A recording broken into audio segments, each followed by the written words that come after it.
I proceed to thank the association for inviting me and also for convening this conference on the climate policy puzzle.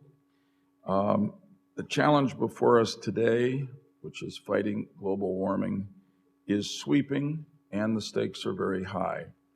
Simply put, we need to answer the big, important question of how an energy-hungry world powers its economies so that generations to come can live in prosperity on a healthy and safe planet.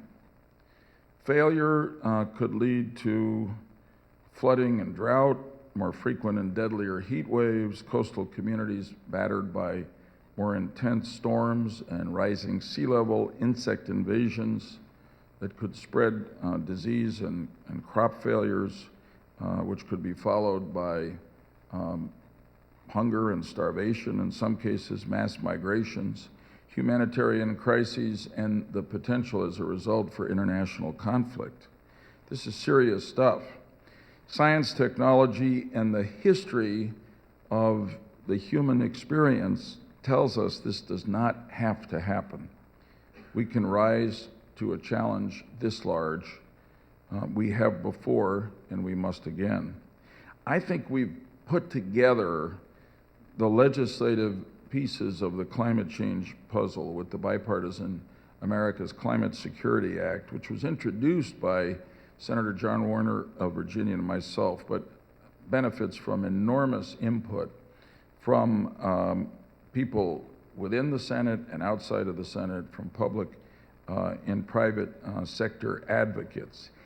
It is the first climate change legislation that has undergone both rigorous hearings and actual markups in committee. First in the Senate Climate Change Subcommittee, which I'm pleased to chair in this session of Congress, and then before the full Environmental and Public Works Committee, which reported the bill to the full Senate in December. Senator Reid, the majority leader of the Senate, has said that he will bring this bill to the floor of the Senate sometime later this spring. Senator Reid will be the first to tell you that he sometimes wonders what authority comes along with being majority leader of the Senate, but one authority that is a significant one he has is the power to schedule and, in that sense, manage floor time in the Senate. And this bill will get floor time this spring. Although the Climate Security Act attacks greenhouse gas emissions among several fronts, there are four key points that I'd like to make about the legislation this morning. One, the Climate Security Act uses the cap and trade mechanism that has already proven effective in controlling acid rain, while providing greenhouse gas emitters the flexibility and, in many cases, the subsidies they need to meet their targets. Second, rather than just slowing the rate of growth of greenhouse gas emissions, the Climate Security Act begins to cut emissions immediately when the caps go into effect, which is 2012, with the initial cap set at 4% below 2005 levels. These two facts combined are important because they truly put the horse before the cart. The caps let industry, sources of greenhouse gas, know what they need to do and by when, creating, if you will, the harness that pulls those cleaner technologies that everyone agrees we need off the drawing board and into production. Third, the Climate Security Act helps America create the energy economy of the future by making vast investments, truly vast investments, in zero and low carbon technologies that we are confident will not only clean up the environment, but create jobs, advance our technology base, increase our exports, and more than any other single act that we have taken thus far or contemplate taking, put America boldly on the road to energy independence, with all that means for our country. Fourth, the Climate Security Act will ease rather than jolt millions of American families and businesses into the new energy economy because of rebates and other programs to promote energy efficiency.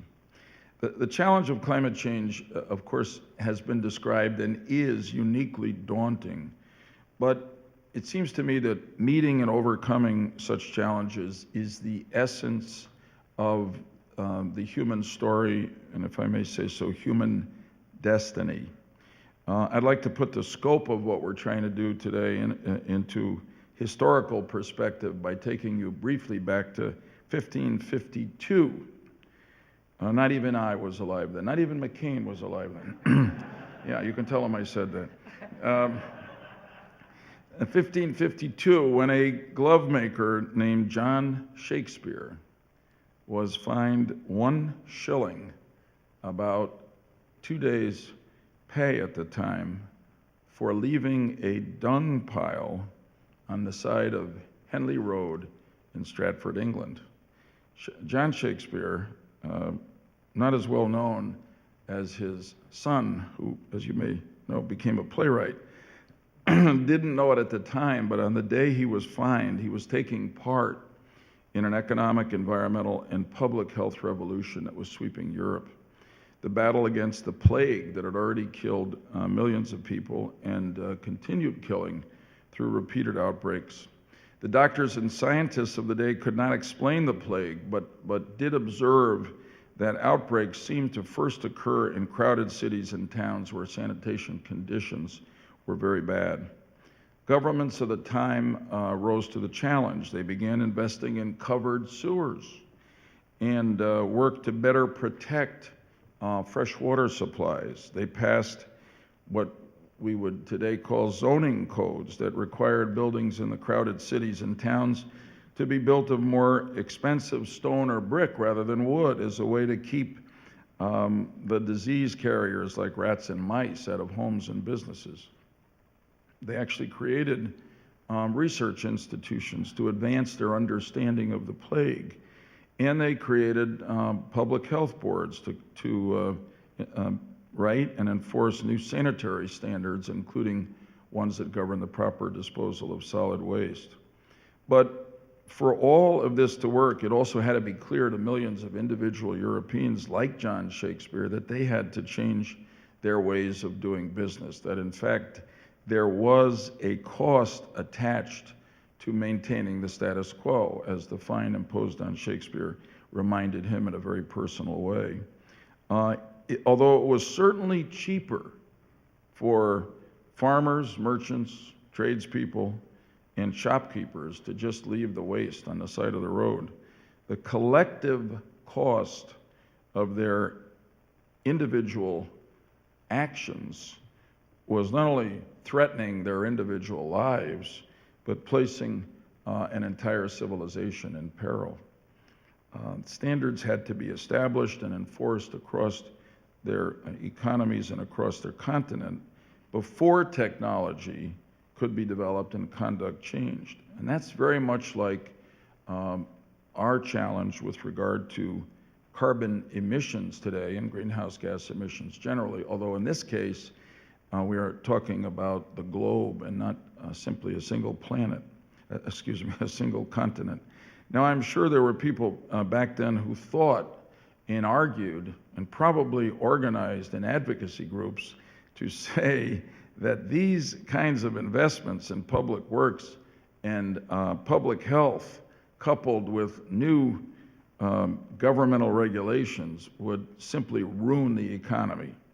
But in fact, we now know that the nations that acted most aggressively prospered the most economically as they built the foundations of modern Europe, which is a legacy that the first Americans brought here, and if I might say so, improved upon.